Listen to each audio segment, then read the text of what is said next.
All clear on the left? All clear. All clear on the right? All clear. Good morning. Good morning. Okay, once again, this is, I believe, Thursday. And as we all know, we're in the middle of a Democratic convention, virtual convention in Los Angeles, and it's a hot, muggy day in Long Beach. Mm. And I'm continuing to go on with the story of the Snake 2020. Mm-hmm.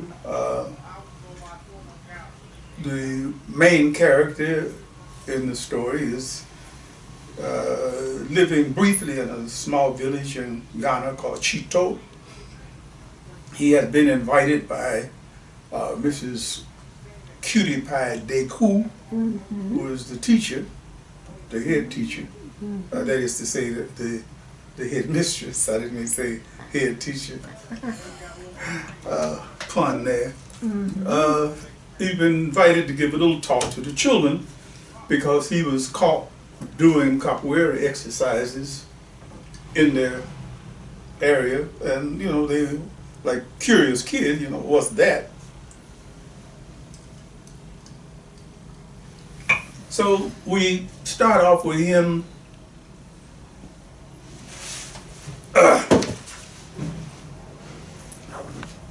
giving his little presentation to the children at this school. This is chapter 10 of Snake. The Snake 2020. Ta-da. Cover by Cedric Adams.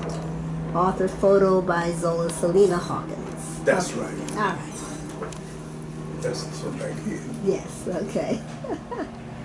Buy the book and you can see both up close. It's an e-book as well as a regular book. You got you. All right. The little talk had suddenly acquired international implications. This may be the first and only time an African American will ever speak to some of them. I better get it right the first time. He was there on time and surprised to see Auntie Eugenia, 3 other women he didn't know, and 4 of the men they call the elders. Mrs. Deku gave him the sort of introduction that he always disliked, the Baroque flowery stuff. And now, boys and girls, let's put our hands together to welcome Mr. Kojo Bediako Brown from America. Yeah. The applause was honest and emotional. They really feel something about this. He took the warmest approach he could take, the touching, joking, and repetition that children all over the world seem to love. When he finally dug his heels in and announced, "Now I would like to talk to you about what an African American is." He held the globe up and pointed his finger at the center of Africa.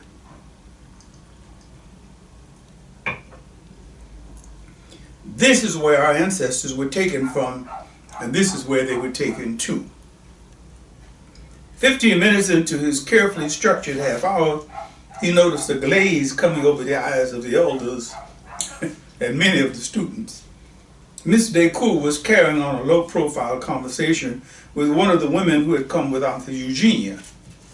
But I'll be damned, I'm boring him. Maybe it's my accent. He had noticed that Ghanaians at all levels love British accents. Okay, if that's the way it's going to be. He made a snap decision to end the talk with his stagiest England Lord Cavendish accent. And finally, I should like to thank you for your most devoted attention. Cheerio.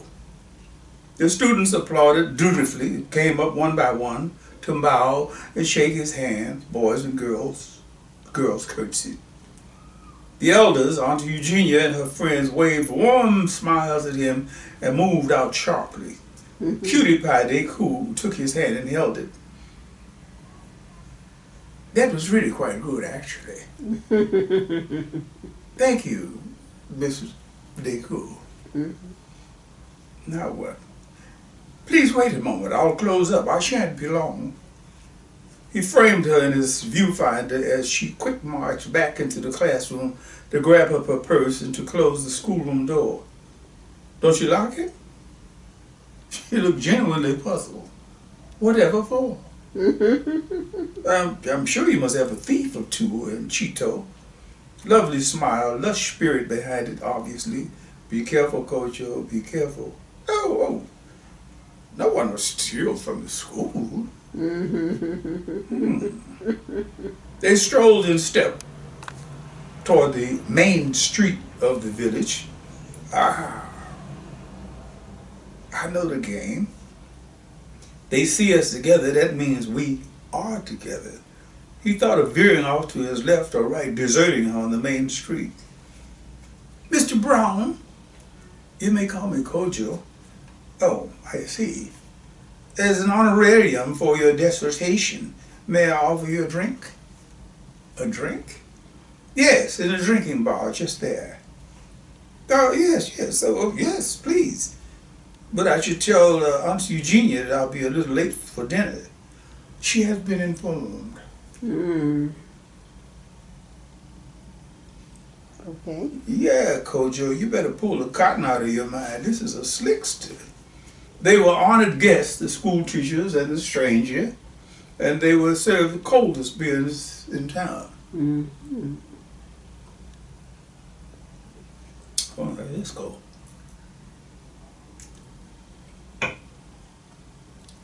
It didn't take long after the second glass for Miss Cutie Pie Deku to reveal herself as an overeducated member of her society. I hate that we're so conservative, so slow to go with the new ideas. Then why do you stay here? Why don't you go back to London or America? She slugged half of a glass of her beer down, was getting loose. He was becoming conscious about the women, especially after enough alcohol. They changed, began to be freer. They don't need me in London or America. They need me in Ghana here. And this is where I'm going to stay. She made her statement with such vehemence that he felt like apologizing for asking the question. Let's have another drink. I don't think we should. An hour later, they strolled, a bit tipsy, from 2 beers each. Well, Miss Deku, it's been quite enjoyable. I've learned a lot this evening. And what have you learned? So now she's going to play school teacher on the village street. Okay. Well, I've definitely learned something of what it feels like to be a beautiful young school teacher, feeling nationalistic, who wants to dedicate her life to upgrading her people's mentalities. That's with me, if you... Is that all you've learned? No. I've also learned that beautiful young school teachers can get a bit horny every now and then. Good evening, Mr. Brown. Damn it, where's my cameraman? It's a perfect scene. Beautiful young African school teacher gets pissed off and flaunts away. Good evening, Mr. Brown. It was so out of tune with the surroundings, he felt like laughing. Good evening, Mr. Brown. What was that supposed to be? Some kind of final kiss-off or something? Oh well. Auntie, you know something? You say, you know something, I can understand why your children want to come back here, back home to eat all the time. The old lady smiled proudly and continued washing dishes. Now, if you'll excuse me, I must go and write a couple of letters. No problem. It was his turn to smile. The lady was full of surprises. He adjusted the lantern to its high point. Dear Granddad, peace and greetings from the motherland. As you always told me, say the important things first. I'm living for a week in a village called Tsito. I'll have to find out what that means. My lady friend gave me a note to her aunt here, a fine old lady named Eugenia. You would really dig her, I'm sure. I've written Mom and Dad already. The letter hasn't been mailed back to the village. I felt the need to get out of Accra. The city was stinking when I was there 8 years ago, and now it's like a garbage heap. There are no emission controls on vehicles, so all of the noxious black smoke is coming out at you. The drains are clogged with mosquito larvae, the roads are rudimentary potholes, and it's the rainy season. Fortunately, beyond all of that, the people are still warm and hospitable. It's a hard life here. It's painful to see small children working harder than most adults in the U.S., and it's difficult to reconcile so many contradictions. For example, it's hard to figure out how people can take so much pride in their so-called history and leave us out. Mm-hmm. We, diasporans, have got to be the proudest beings on the planet for what we've accomplished against the odds facing us. And yet, our brothers and sisters here seem to take no pride in what we've overcome. I have to dig into this a little deeper. Got an appointment with a wizard tomorrow. That's about all I can say for now. There'll be a lot more when I return. Stay well. Love, Kojo. The letter written, he prepared for a restless night. That's always been a problem with me, being anxious the night before any project. Wow. He fell asleep thinking of what the man in the forest had in store for him. 2 hours later, he woke up from a strange dream, more like a feeling than a dream. The feeling was warm and cozy, as though he were floating in a body temperature bath, absorbing vibes from the bath that made him feel strong and wise. He sat up in bed, pleased and puzzled by the dream. It had been almost a non-representational dream, filled with colors and sliding patterns, beautiful designs. After a few moments of serious thought, he slid back into his bed. I wonder what that was about. He fell back into a deeper sleep, listening to the distant sound of owls. Traditionally, owls have been harbingers of death. Kojo was awakened by the village sounds, roosters crowing, people talking, a few odd sounds that he couldn't connect to anything. Saturday, what time do we agree to meet at the law? A surge of panic swept through him. What if I'm late? A second later, the panic-stricken feeling was replaced with a comic twist. I must be out of my mind. Here I am having an anxiety attack about an appointment with a man who's been living in the forest for 40 years. A man living in the forest for 40 years that I'm meeting with like a big-time producer who's going to finance my film projects. How do I get these millions? Come back to the log on Saturday. I will have your answer. Yeah, that's what the man said. Return on Saturday and I will have your answer. Kojo, Auntie Eugenia called to him. Yes, Auntie. I've taken water for your bath. Thank you, Auntie. He shook his head, smiling to himself. Ghanaians have to be the bathingest people on the planet. Where else in the world do people bath every morning, every night before they get ready to go out and sometimes in between? He surrounded his towel around his waist and strolled to the shower stall. While rinsing the soap from his body, he remembered the time of his last meeting with the man he was beginning to call the Wizard. I can't keep the idea of this being some kind of evil spirit I'm meeting with. The brother's vibe is too positive for that. 9:15 a.m., that's the time we met last. Plenty of time, it's only 7:30. Auntie Eugenia seemed to be unusually solemn as she fed him fresh bread, they bake in the morning, tea and scrambled eggs. After breakfast, Kojo dawdled around, killing time. I don't want to get there too soon. That might show too much anxiety. 8:15, it was time to move out. Auntie caught him in mid-motion. Kojo, you're not going for your work? Oh, aren't you the sly one? No, not today, Auntie. I thought I'd just kick it around a bit today, you know, get my thoughts together. He could feel her eyes on his back as he tried to pull off a nonchalant getaway. I have warned you, she spoke in a low voice. He pretended not to hear and kept moving. Mm-hmm.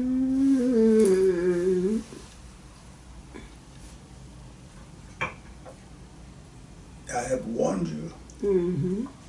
No one working on the farm? Guess I was right. The brother only works on Wednesday. Beyond the small, cultivated plot, the forest seemed to swallow him up. He walked at a slow, steady clip, sure of his way. He was surprised to see his man leaning against the law. It was suddenly time to measure every action, analyze every nuance of what was about to happen. Good morning. Good morning. This is Asiafo, the man he's meeting in the forest near Tsito. Uh-huh. Looks like he's a part of that tree, doesn't it? Uh-huh.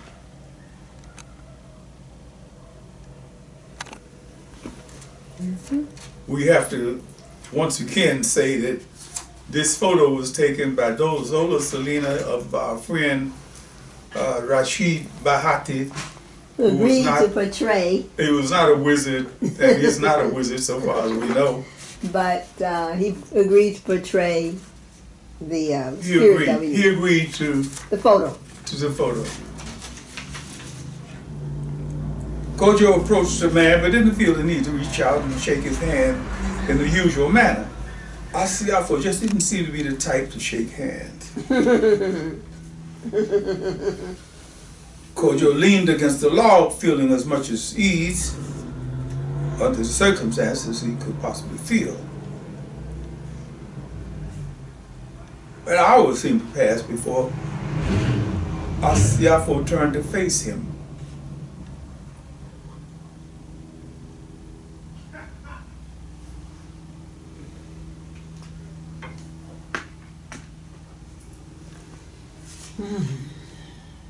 You will have what you want. Oh.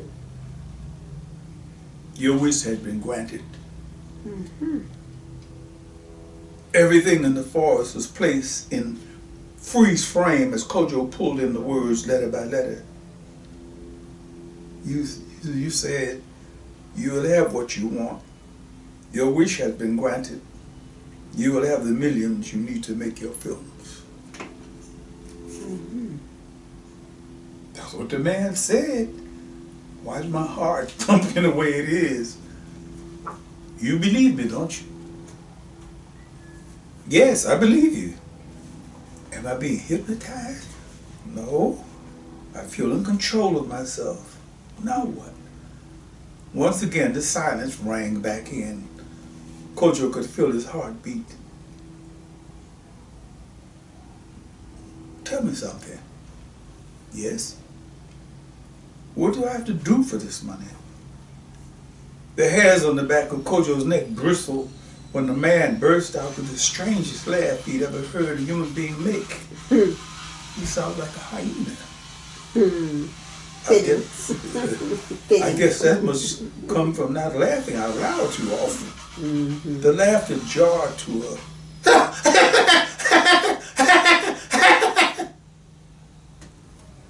The laughter jarred to a stop, and the man began to speak as though he were reciting a speech or giving a recipe. I will arrange for you to have a visitor. The visitor will come 4 times a year and must be fed. I must warn you that the success or failure of what you want to do will depend on how well it is fed. That's no problem. We got lots of food in America, all kinds. There's so much of it in some places they let it rot. Very good. No problem. You will have what you want. Asiafo started to walk away. Kojo felt a sense of panic.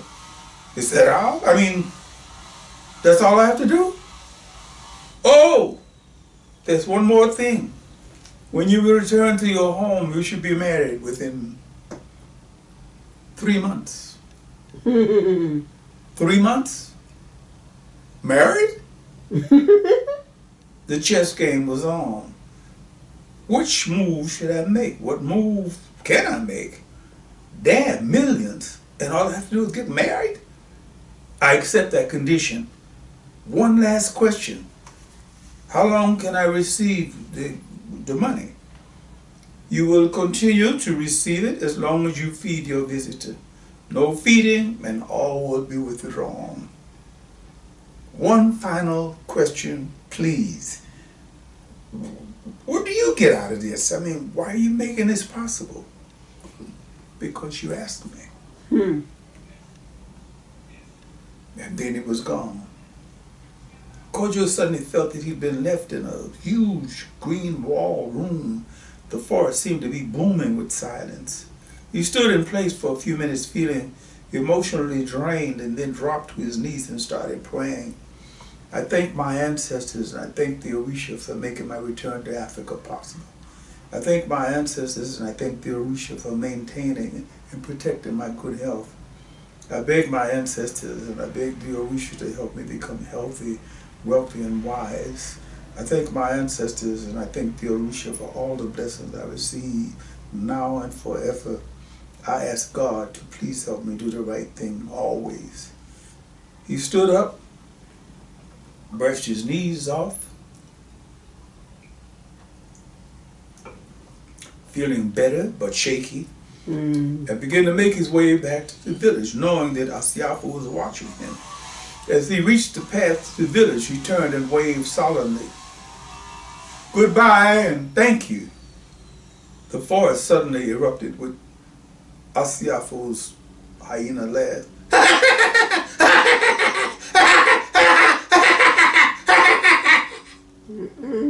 Kojo, extremely puzzled, walked a little fast.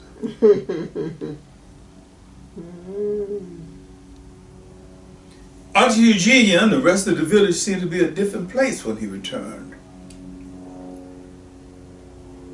Auntie was reserved, aloof, almost cold to him. The villagers who had formerly been cordial were distant now. Some of them frowned when they saw him walking through the village after his evening meal. Looks like I've blown it here. Wonder what the hell provoked all of this. Even if they know I went to see Asiafo, that shouldn't poison their minds against me. What did I do to them? Kojo returned to Aunt Eugenia's hut just as she was going out. Auntie, I'd like to talk with you. The usual look of amusement was replaced by a stern expression. She did acknowledge him. She simply stood in place, allowing him to speak to her. Look, I know you told me to beware. She held her hands up to stop him from saying anything more. Yes, I told you to be aware. And she walked away from him. Kojo entered the hut, searched in the woven basket for the apeteshu bottle, settled heavily on a stool and took a long swig. Oh my God, what have I done? What the hell is this? All of the village sounds that formerly sounded interesting and rustic had now become ominous, and I can't understand a word they're saying. He took another swig of the apeteshu.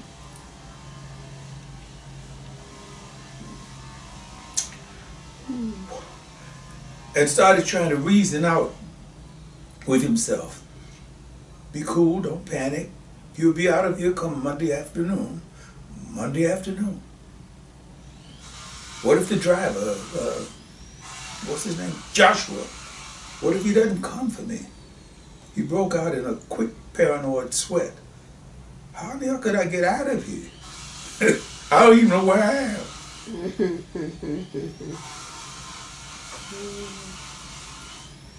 8:30 p.m., the beginning of a long night. Kojo was drunk. The bottle finished. He staggered to his bed and fell into a stupid sleep. 2 hours later, he lurched from his bed and stumbled around in the dark. Who is that? Who is it? He grabbed the bottle as a weapon and felt his way to the nearest corner. The sound was some kind of scraping sound, and it stopped the second he raised his voice. The interior of the hut had suddenly become too small. He felt cramped and paranoid. What if they decide to fire this place up tonight and roast my ass? Sweat dribbled down the sides of his face as he stumbled back to his bed, half drunk and exhausted from the tension. He sat on the side of the bed, clutching the bottle, afraid to sleep. How in the hell did I get myself into a fix like this? He did a slow pan of the shapes and sizes of the thing in his room, the door. Once again, he stumbled away from his bed through the short hallway that led to the front door. A moonless night, only drifting cloudy shadows passing through the window. He felt his way to the door and frantically placed the small wooden bar in its place. A lot of good that would do if somebody really wanted to break in here. If not through the door, then through the windows. The hooting of owls, the screaming of something he couldn't figure out startled him. He stood in place wishing that he hadn't drank the application. Yeah, I'm half drunk, trying to figure out how I'm going to fend for my life. He found his way back to his bed and sprawled out on it, still holding the bottle in his hand.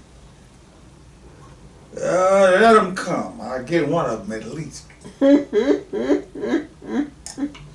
Youth wasted on the young. Just one. The sound of someone knocking on the door, calling his name, woke him up. Kojo! Kojo! It was daylight. He staggered to the door, checking the time en route.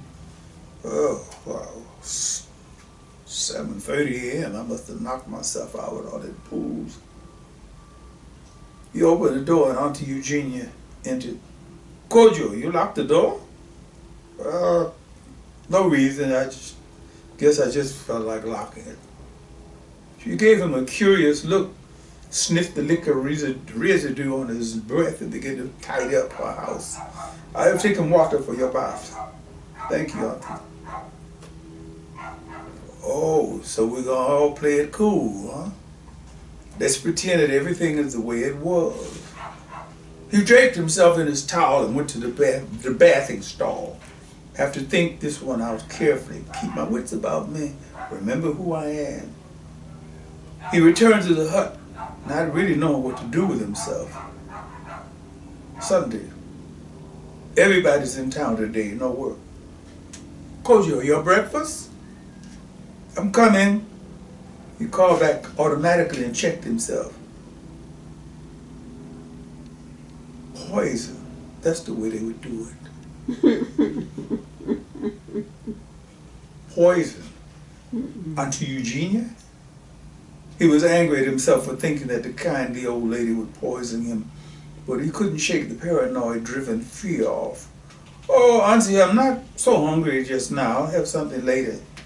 She glared at him, both fists mounted on her ample hips. But last time, after the appetition, you were hungry. It was close to being an accusation. Yeah, you're right. I guess the stuff affects you in a different way each time. Auntie, I'm going for a little walk. Be back in a while.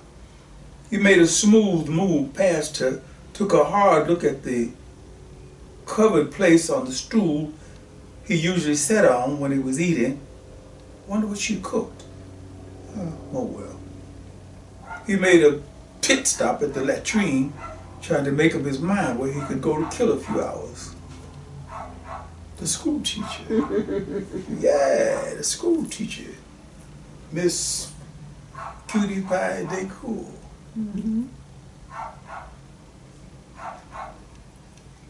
Where did she live?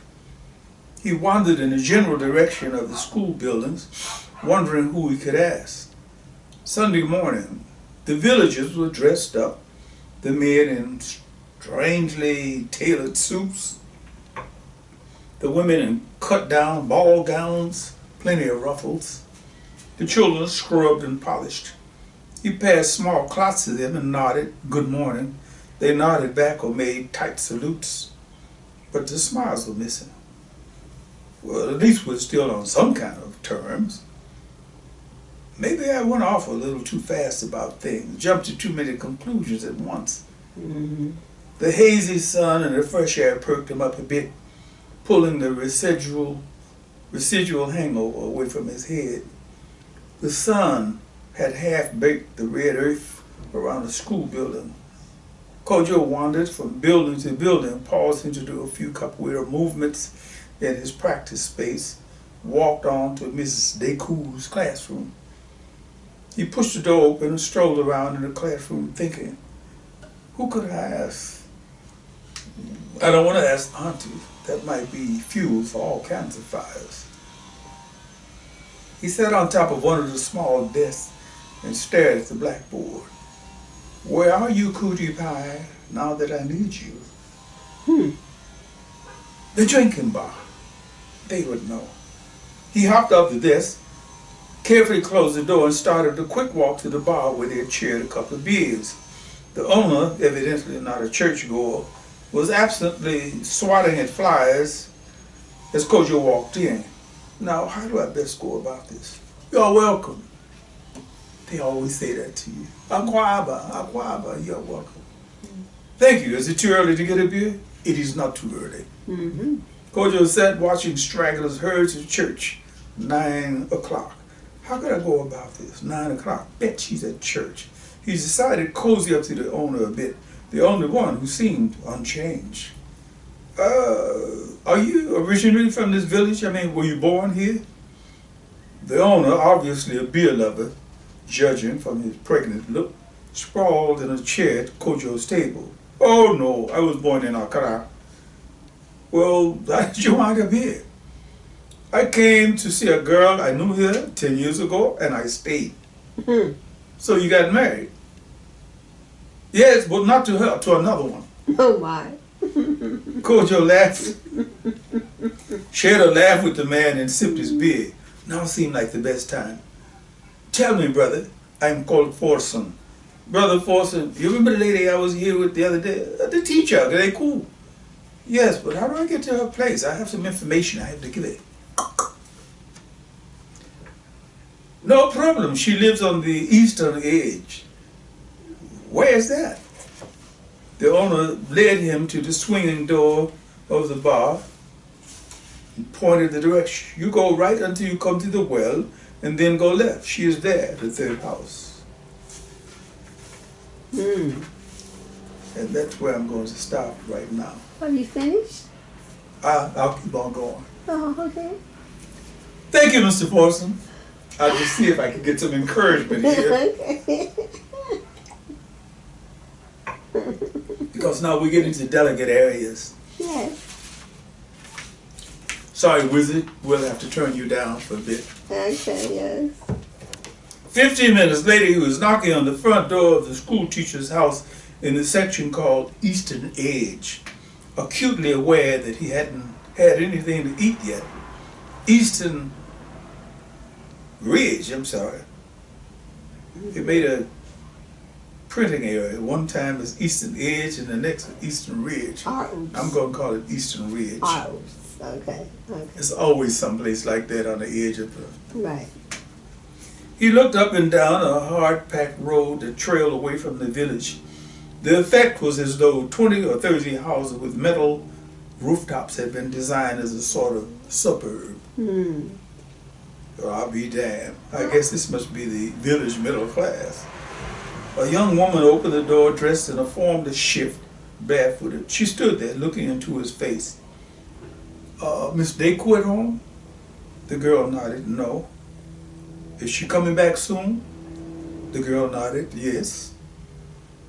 Well, obviously she speaks English. Guess I'm a little bit of a surprise. Can I come inside and wait? The girl nodded yes and stood aside for him to enter. The girl faded away like a shadow, leaving him standing in the center of a room that resembled Auntie Eugenia's front room on a much larger scale. The rooms were large, spacious, tastefully decorated, an honest reflection of the person who lived there. Books! Books! He fingered his way through her library, savoring the titles of old friends, Malcolm X, The Theory of the Leisure Class, Class, Caste, and Racism, Tribalism in Ghana, Ashanti Girls' Puberty Rights, Marcus Garvey, The Life of Adam Clayton Powell, Henry Miller, Henry Miller, Quiet Days in Clichy, Black Spring, Sexus, Nexus, and Plexus, Henry Miller. He pulled a book from the shelf and sat on the wicker woven sofa. Whoa, Henry Miller, this is a trip.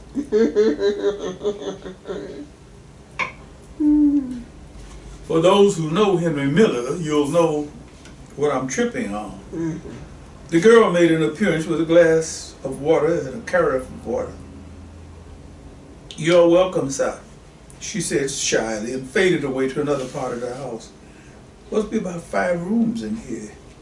Kojo poured himself more water, sipped, and settled into reading of Miller's Nexus, one of his favorites, his hunger, moment temporarily forgotten.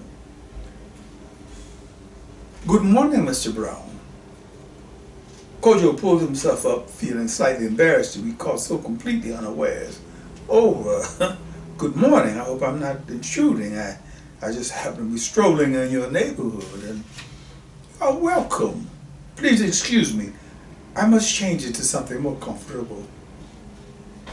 She marched away, a crisp figure in stark white. He could see a metamorphosis that was bound to occur. The slim waist and the neat hips were going to thicken, and she was going to become Mistress Deku, an old maid school teacher. He sat back on the sofa, feverishly trying to put her attitude toward him together. She didn't seem to be too surprised to see him sitting here. Maybe the bar owner told her I was coming to her place. Did she really mean it when she said, "You're welcome"? Or was it simply a formal statement? I wonder what she thinks of me being here. She reappeared 10 minutes later, dressed in a free-flowing kaftan and sandals. She seemed to be quite well possessed. He was the one feeling a little at ease, based on the circumstances of their last meeting. She stood in front of him, the gracious hostess, not interrogating him about his reason for being in her home. "Can I serve you something stronger than water, Mr. Brown? Please, Kojo." "Very well, Kojo." "Are you having something?" "I'm having a pink gin." "That sounds about right for me, too." Once again, she marched away to a room at the bar at the rear. "The kitchen?" He smiled, watching her walk. It was almost a British sergeant's motion, complete with the swinging arms. A pink gin? Henry Miller and Tsito? He glanced at his watch. 11:15. It's going to be a long day. Subconsciously, he was trying to figure out ways and means to kill off Sunday. Stay away from things. She re-entered the room carrying a tray with 2 generous glasses of gin. "Sorry, no ice. Our power plant was knocked out a few days before you arrived and hasn't been repaired yet." She sat at the opposite end of the sofa, a portrait of a relaxed career woman at home. "Cheers," she saluted him. "Cheers."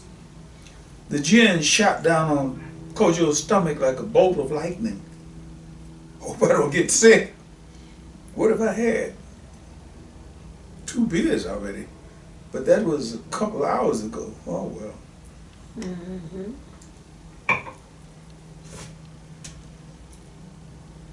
He decided to break in with a little backspacing, something to justify his visit. Miss Deku, you needn't be so formal. In my home here, Kojo, I am called Cecilia. Cecilia, nice name. I started thinking about the last time we met, you know, when we parted, and I felt I owed you an apology. What on earth for?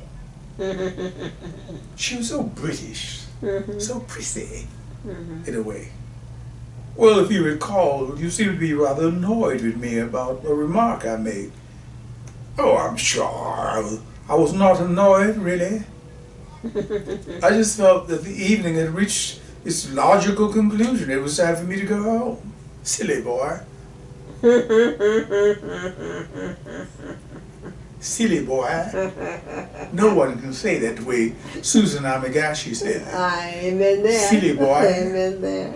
Okay. She reached over and spanked his hand playfully. Well, good, I've broken the ice. Well, good, I'm glad to hear that. I was a little worried. Not to worry, not to worry. She smiled her luscious smile at him and took a long sip of her drink.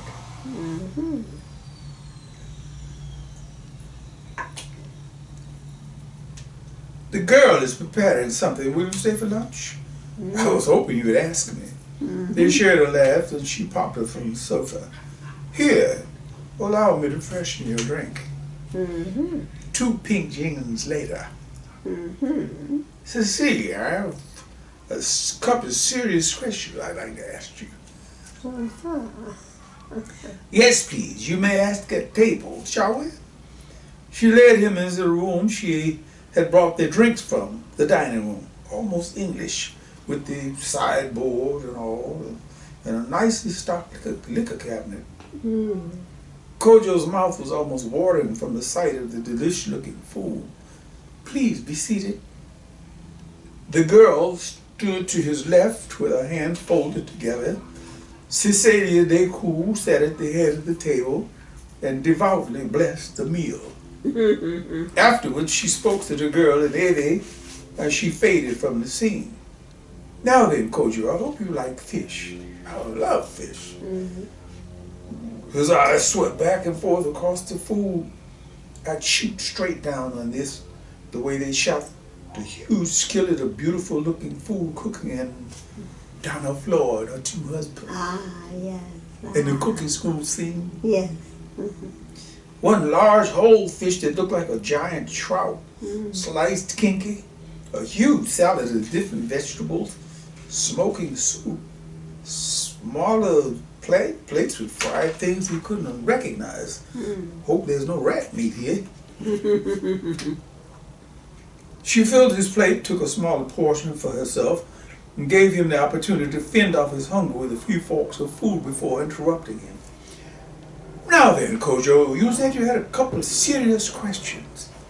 He paused, a mouthful of fish, chewed and swallowed. Yes, I do. I'm concerned for my safety here, and I want to know. She looked at him with shocked surprise. You're concerned for your safety here in Tsito? Why? I'm coming. It has to do with me breaking some kind of taboo. He explained that he had gone to a part of the forest that was considered off limits in between bites. Oh, don't mind them. How could you take the fears of a collection of superstitious people seriously? I'm surprised at you, Kojo. I thought you were a modern man. Really? Silly boy.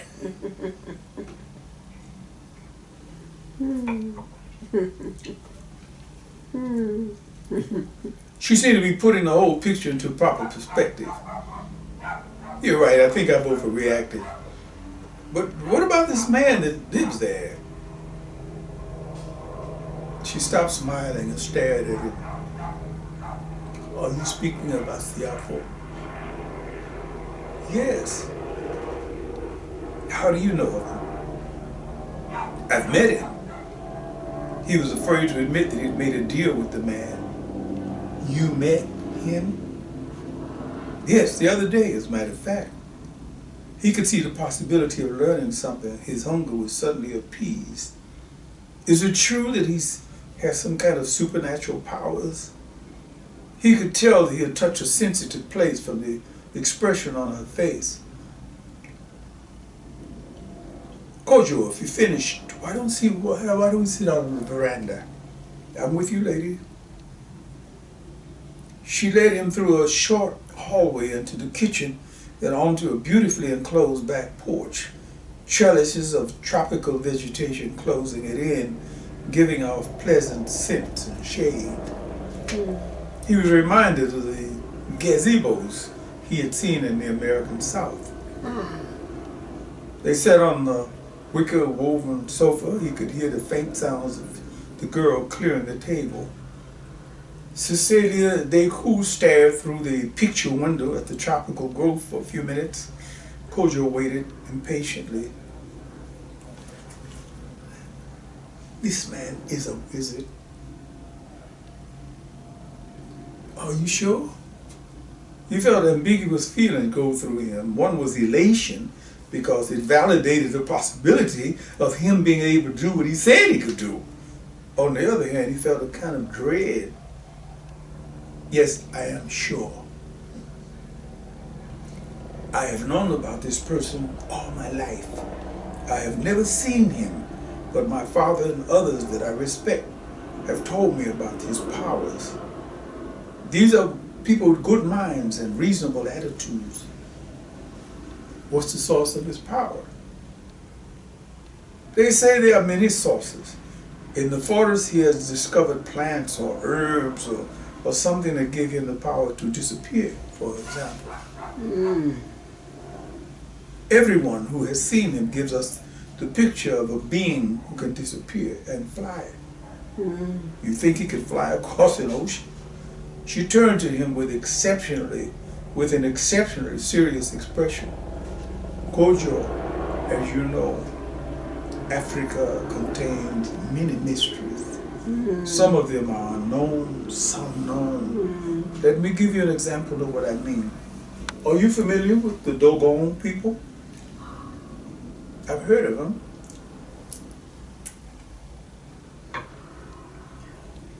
Do you know that a French anthropologist lived with them for many years and discovered that they had a special affinity for a star? I can't recall the name. That is quite near the moon. They knew as much about this star as most Western astronomers. The anthropologist was determined to find out where the knowledge came from. Finally, after years of gaining their confidence, they told him. They told him confidentially that in ancient times, what we called astronauts from their tribe traveled to this star. Kojo did a close-up of the look on his face, captured the amazement. That's something to really think about. Some people think that Asiafo has tapped into that source of energy, or that he may have been visited in the forest by one of the powerful gods who rule the universe. Whoa, wait a minute, Cecilia. Aren't you a Christian? Did you go to church this morning? Kojo, there were forces operating in this land before any church was thought about.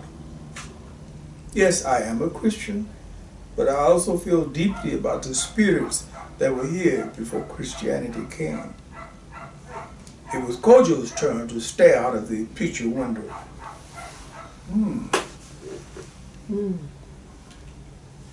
So you're saying that this person really does have supernatural powers? I'm not denying it.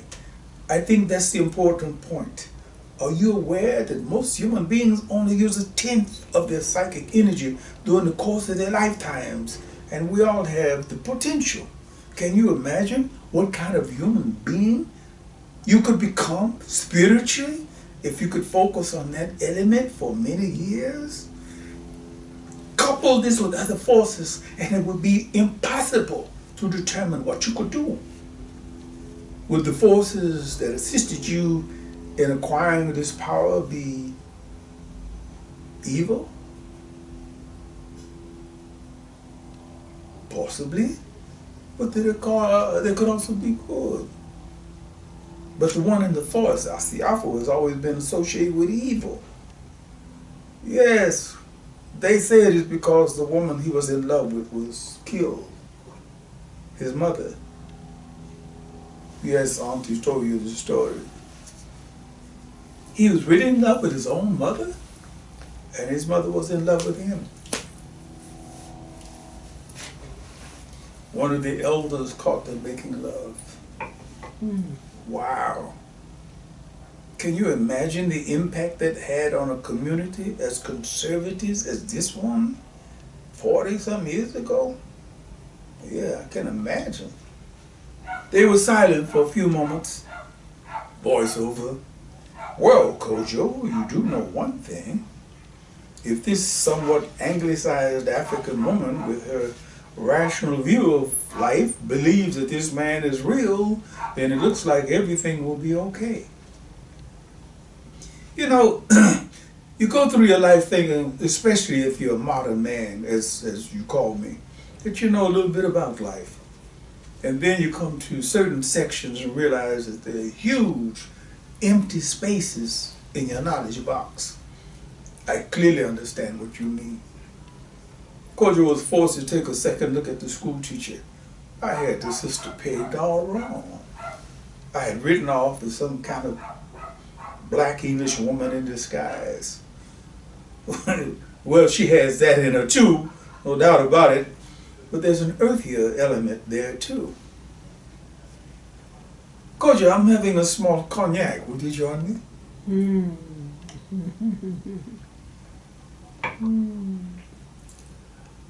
It would be my pleasure. She turned and called out to the girl and turned back to Kojo. Please don't think I'm a bloody heavy drinker or anything of that sort. It's just so pleasant, especially on Sundays, to chill out, as you say in America. I heard that. You say, I said, I heard that. It's an old African American expression of affirmation. Oh, I see. The girl padded out onto the veranda with 2 snifters of cognac on a tray. Kojo performed the cognac ritual of whirling around in his palm for a bit, pausing to sniff the aroma before tasting a small swallow. And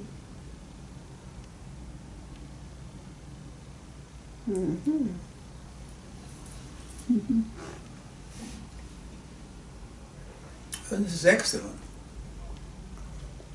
Oh, good. You like it. I brought it back from France last year when I went on holiday. Ooh. I'm saying that to let you know that my sentiments do not belong solely to London. They smiled at each other over the rims of their glasses.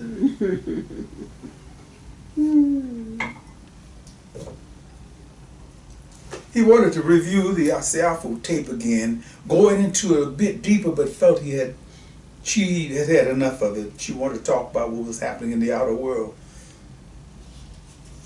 This is quite a lovely place, as you can see. Yes, it is beautiful, he agreed, looking out onto the lush stands of trees and ferns, but quite boring, unfortunately. She spoke in an offhand way, neither put down or criticism. But it's home, and I intend to do what I have to do here. Do you see yourself as a missionary of some sort?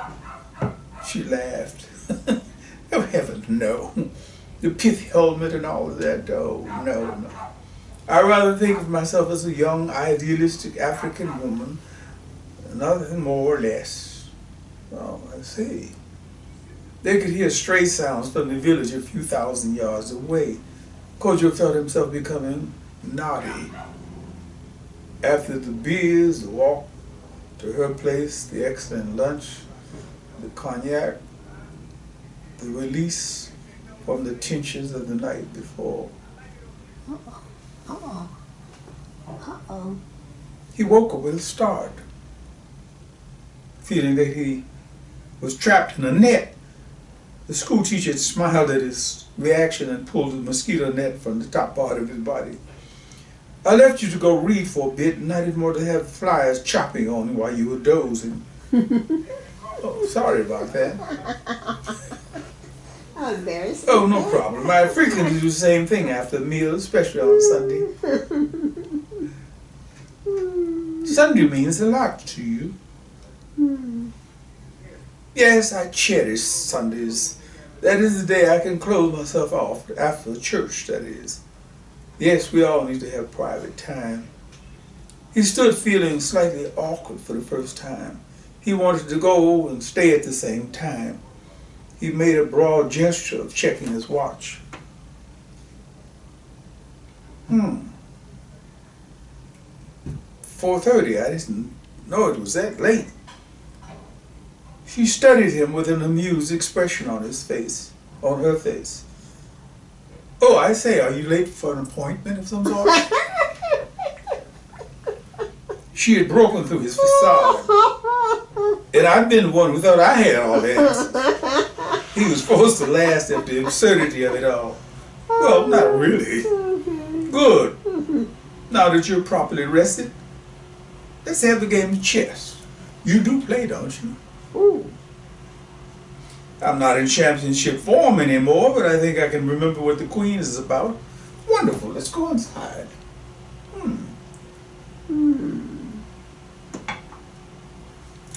He followed her back through the house into the front room, where she had set up a chessboard on the table and arranged 2 chairs. He couldn't help but think there couldn't be that much difference in our ages, but she seemed so much older, like a middle-aged woman. So mature. Maybe it has something to do with her situation. They took their seats. She juggled a black pawn and a white pawn behind her back. He got the black, and the game was on. She was an excellent strategist, and he had the memory of a solid game from his USC days. 10 minutes into the game, she looked up into his face with a delightful smile. It's so good to have you here. Let me say that again. It's so good to have you here. One wishes for a good talk and a challenging game of chess from time to time. Of course. You mean there are no chess players in Tsito? No one to talk to? Mr. Brown, may I remind you, I'm the head mistress. I talk to people, no one talks with me, and insofar as chess players go, there are none. The villagers play other kinds of games. An hour later, he squeaked through a narrow wind because her concentration slipped for 2 moves. She seemed more pleased than he did about the outcome. Well done, Kojo Brown. Well done indeed. Shall we go on for the best of 2 out of 3? I'm game. This calls for more cognac. Oh my.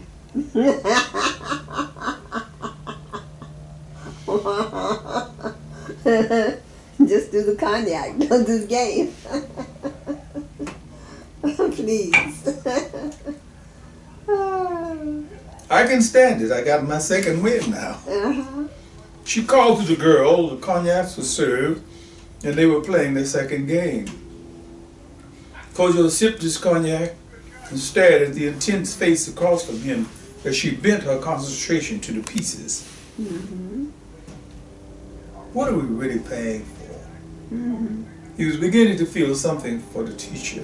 She was, after all, an attractive lady, and by her own admission, lonely for his type of companionship.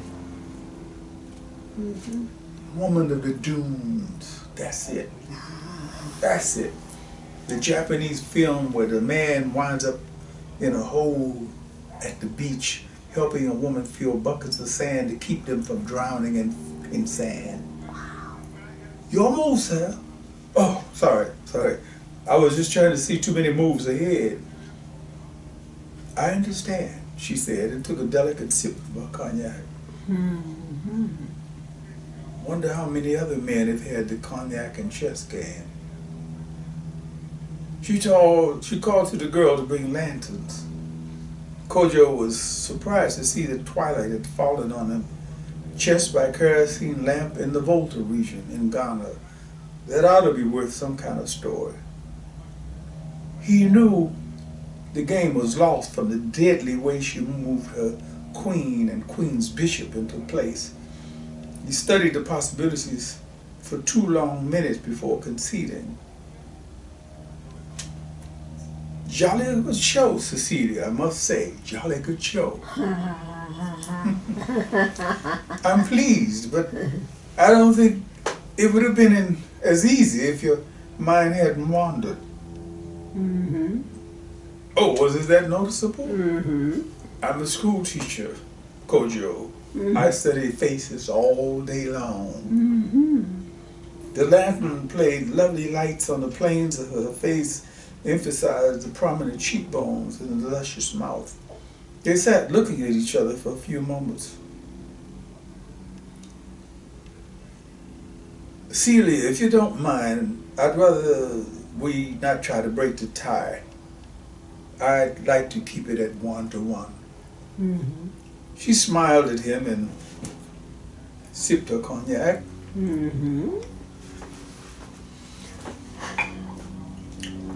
Interesting that you should reach that conclusion. I was thinking somewhat the same thing myself. He stood slowly, not really certain of his next move. Well, looks like it's about the pumpkin hour for me. I was thinking somewhat the same thing myself. Auntie will be sending a posse to the forest to look for me. He didn't care for the disappointed curl of her mouth. Oh, I thought you would stay for a light supper. I've sent the girl home. I was going to prepare a little something myself. Kojo felt his brains do 50 emotional flip-flops. I can see what's coming. Is it really what I think it is? Supper will take us far into the evening, too far for me to walk. Am I up to a one-night stand with a serious woman? Can I go away from here feeling right about myself if I do what I know I shouldn't do? He held both of her hands in his. Cecilia, you put me at ease about some things that really had me worried. Thanks. Now then, the best way I can repay you for that is to trot back to Auntie's with my new understanding and prepare for my departure tomorrow. She looked down at her hands and back up into his face. Am I that obvious? He didn't know what to say for a long moment. He knew it would be emotional fraud to try to pretend that he didn't know what she was talking about. I don't think you're being obvious at all about anything. I just happen to feel I wouldn't feel right about myself if I did something that I thought would be wrong for both of us. Oh my God. What a situation to be in. I've been fed cognac, and now the lady wants dessert, and I don't want to supply it because I think it would do more harm than good. Nice. What about Grace? Oh, Grace, different. Grace is an old friend. She knows what the deal is. You're a rare man, Kojo Brown. A rare man. He swept her into his arms and squeezed gently. Her body felt like it was melting in his hands. I'm trying to be a good man, Cecilia. A good man. That's as much as I hope to be. He reluctantly released her. Good night, Kojo. Good night, Cecilia. Will you be able to find your way? No problem. What time will you leave tomorrow? Whenever the taxi picks me up. I'll see you off. I'll have someone tell me when it's time. I'd like that. Good night. Good night. He turned to stare at her figure in the door, the lantern light giving a full silhouette of her body through the flimsy caftan. 500 yards away on the path leading home, he paused to take a piss in the bush, ignoring the cold-blooded erection he held in his hand. He looked up at the stars as he spoke. Yeah, Mom, you would have been proud of your son tonight. And that is the beginning of chapter 12, which is where I'm stopping at this point. The Snake, 2020. Snake 2020. African American writer, filmmaker. It's earth-shattering. In a small village in Ghana. Yes, yes, yes. Being tempted to go to his worst and coming out at his best. Yes, he did. Definitely. Well, The Snake 2020 is more of the African American version, dialogue, and it has pictures, has one paragraph missing from the Snake original. However, you can purchase it at Amazon, Barnes & Noble. Your website is www.odiehawkins.com, and you're also on the Amazon authors page. Well, with that said, thank you for reading chapters 10 and 11. 10 and 11, yeah. Fantastic. They went pretty fast. They did. I don't want to, you're my audience, and I don't want to bore you, or anyone else for that matter. Yes. So I thought about only reading, I think 10 was like 7 pages, something. In addition to that, the story is so intricately woven that if you haven't read or you don't know what happened before, it might seem a little fuzzy. But what I'm trying to do is update before the reading of each chapter as to what happened before and so forth and so on. The guy has come to Ghana to refuel himself after having been away for 8 years. He first came at 17. He's coming back at 25. He's a up-and-coming cinematic person. He wants to be a director, writer. Goes to a small village in Ghana called Tsito and has these experiences. Right. Well, for those... And one of the things I'm proudest of, I have to say this, is that I read so few books. I don't know if I've ever read a book, I swear. And here I am, 83. Yes. 83. Yes. And I have not read a book about an African American man going to a village and staying for a few days. Interesting. What? Well, I tell you, I totally enjoyed the reading. You did? Yes, I did. I did. I'll give you a bribe later after the camera is off.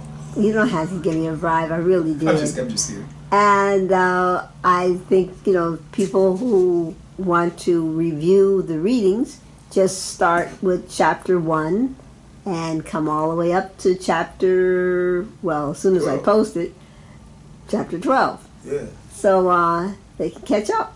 It's going on. It is. Thank you, Odie Hawkins. Ciao.